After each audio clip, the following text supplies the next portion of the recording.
নমস্কার বন্ধুরা, আমি পায়েলস কিচেনের একটি নতুন ভিডিওতে সবাইকে স্বাগত জানাই।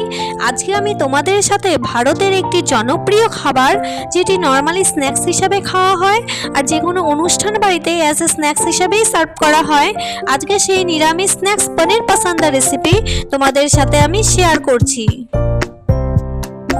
প্রথমেই পনির পাসান্দা বানানোর জন্য একটি বোলে 1 চামচ বেসন, 1 চামচ ময়দা, 1 চামচ চালের গুঁড়ো আর 1 চামচ কর্নফ্লাওয়ার, এই 4টে উপকরণ সমপরিমাণে নিচ্ছি।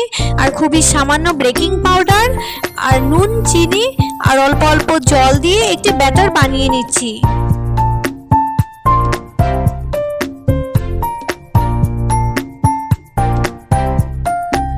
দেখো বন্ধুরা, আমার এই ব্যাটারটি কিন্তু খুব ঘনও হয়নি, খুব পাতলাও হয়নি, দেখেই মনে হচ্ছে পারফেক্ট কনসিস্টেন্সি হয়েছে।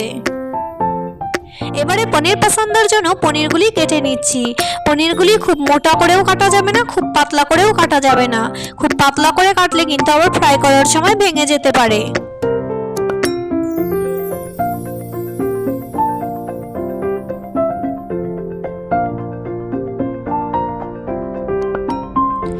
দেখো, আমি পনিরের স্লাইসগুলিকে ঠিক এরকম করেই কেটে নিয়েছি।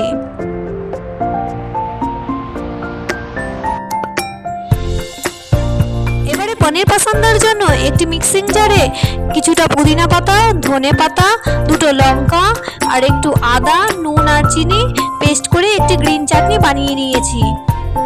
এবারে স্লাইস করে রাখা পনিরগুলিতে গ্রিন চাটনি দিয়ে তার উপরে আরও একটি পনির প্রেস করে পনির পাসান্দাগুলো রেডি করে নিচ্ছি। একই প্রসেসে বাকি পনির পাসান্দাগুলো আমি রেডি করে নিচ্ছি।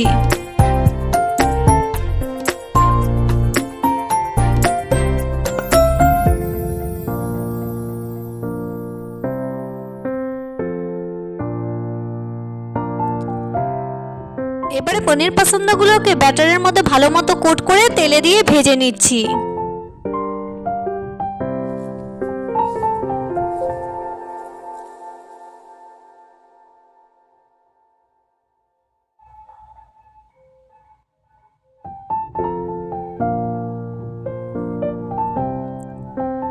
আমার পনির পাসান্দা কিন্তু প্রায় অলমোস্ট রেডি হয়ে গেছে। এবারে একে একে করে পনির পাসান্দাগুলো তুলে নিচ্ছি।